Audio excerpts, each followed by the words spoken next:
Astrology as psychology. Planets नहीं, mindset समझिए। जब हम बोलते हैं मेरा मून वीक है, मेरा मार्स नेगेटिव है, सैटर्न मुझे ट्रबल दे रहा है, तो एक सवाल पूछना जरूरी हो जाता है। क्या प्लैनेट्स आपको कंट्रोल कर रहे हैं या प्लैनेट्स आपके बिहेवियर को रिफ्लेक्ट कर रहे हैं? Welcome back to cosmic miracles. मैं हूं दीप्ति भोला और आज हम बात करेंगे एस्ट्रोलॉजी एज साइकोलॉजी। एस्ट्रोलॉजी को गलत समझा गया है।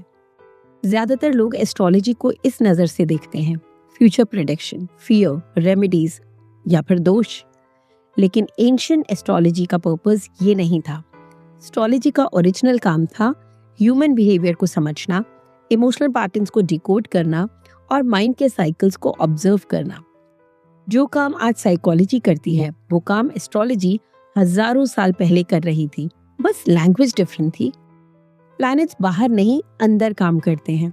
एक सिंपल ट्रुथ समझिए, जब प्लैनेट्स बाहर घूम रहे हैं लेकिन उनका इफेक्ट अंदर फील होता है। एस्ट्रोलॉजी आपको ये नहीं कहती तुम्हारे साथ बुरा होगा। एस्ट्रोलॉजी कहती है इस टाइम तुम इमोशनली ऐसे रिएक्ट कर सकते हो, इस फेज में तुम इम्पल्सिव हो सकते हो, इस दौर में तुम सेल्फ डाउट फील कर सकते हो। ये सब साइकोलॉजिकल स्टेट्स हैं, कॉस्मिक पनिशमेंट नहीं। Sun is identity and self worth. Sun का मतलब सिर्फ करियर या फेम नहीं होता। साइकोलॉजी में सन रिप्रेजेंट करता है self identity, confidence and self respect. अगर किसी का सन वीक है तो इसका मतलब ये नहीं कि वो वीक इंसान है। इसका मतलब होता है वो अपनी वर्थ को एक्सटर्नल वैलिडेशन से जोड़ लेता है, और जब वैलिडेशन नहीं मिलता तो ईगो हर्ट हो जाता है। ये एस्ट्रोलॉजी नहीं, ये प्योर साइकोलॉजी है। Moon is emotions and subconscious. Moon astrology का सबसे पावरफुल प्लैनेट है। मून का रिलेशन है emotions, attachment, mood and subconscious mind. Moon weak होने का मतलब होता है इमोशंस अनस्टेबल होना, ओवरथिंकिंग एंड सिक्योरिटी इश्यूज। इसका सॉल्यूशन डरना नहीं है, इमोशनल अवेयरनेस डेवलप करना है। Mars is anger and action style. Mars गुस्सा नहीं होता, मार्स बताता है आप गुस्सा कैसे एक्सप्रेस करते हो। Strong Mars is equal to direct action, weak Mars is equal to suppressed anger and over active Mars is equal to impulsive reactions.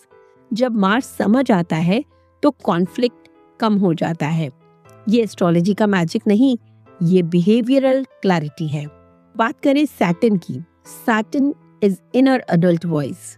Psychology में सैटर्न को हम कह सकते हैं इनर एडल्ट वॉइस, जो आवाज कहती है अब रिस्पॉन्सिबिलिटी लो, अब एक्सक्यूजेस बंद करो, अब डिसिप्लिन चाहिए।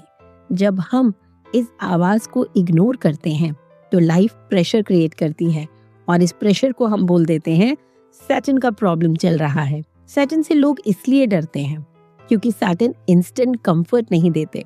सैटर्न का काम है रियलिटी दिखाना। सैटर्न फियर क्रिएट नहीं करता, सैटर्न फियर रिवील करता है।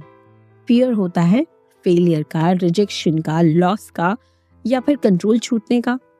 सैटर्न के टाइम पर ये फियर सरफेस पर आ जाते हैं ताकि हम उनसे भागे नहीं, उनको समझें। सैटर्न का सबसे बड़ा लेसन होता है delay is not denial. Saturn बोलता है तुम रेडी हो जाओ, फिर रिवॉर्ड मिलेगा। इसीलिए सैटर्न के फेज में लोग कहते हैं मेहनत हो रही है, रिजल्ट नहीं, लाइफ स्लो लग रही है। लेकिन सैटर्न स्लो इसलिए होता है क्योंकि वो फाउंडेशन स्ट्रॉन्ग बनाता है। सैटर्न को एक्सेप्ट करो, स्ट्रगल्स खत्म हो जाती हैं। जैसे ही हम सैटर्न को एक्सेप्ट कर लेते हैं, लाइफ स्मूथ होने लगती है। एक्सेप्टेंस का मतलब ये नहीं कि स्ट्रगल खत्म हो जाता है। एक्सेप्टेंस का मतलब होता है मैं भाग नहीं रहा, मैं समझ रहा हूँ और मैं ग्रो कर रहा हूँ, और ये ग्रोथ परमानेंट होती है।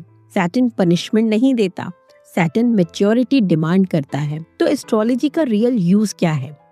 एस्ट्रोलॉजी का रियल यूज फ्यूचर जानना नहीं है। एस्ट्रोलॉजी का यूज है सेल्फ ऑब्जर्वेशन, इमोशनल रेगुलेशन और बेटर डिसीजन मेकिंग।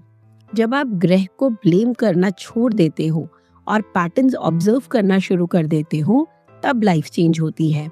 यही है कॉस्मिक मिरेकल। नेक्स्ट एपिसोड में हम बात करेंगे tarot as a tool of subconscious awareness. अगर आप एस्ट्रोलॉजी से डरते रहे हो तो इस वीडियो को दोबारा देखिए। इस बार प्लैनेट्स नहीं, खुद को ऑब्जर्व कीजिए। Subscribe to cosmic miracles, because यहाँ हम बिलीव नहीं करते, हम समझते हैं। एस्ट्रोलॉजी फ्यूचर नहीं बताती, एस्ट्रोलॉजी बिहेवियर समझाती है।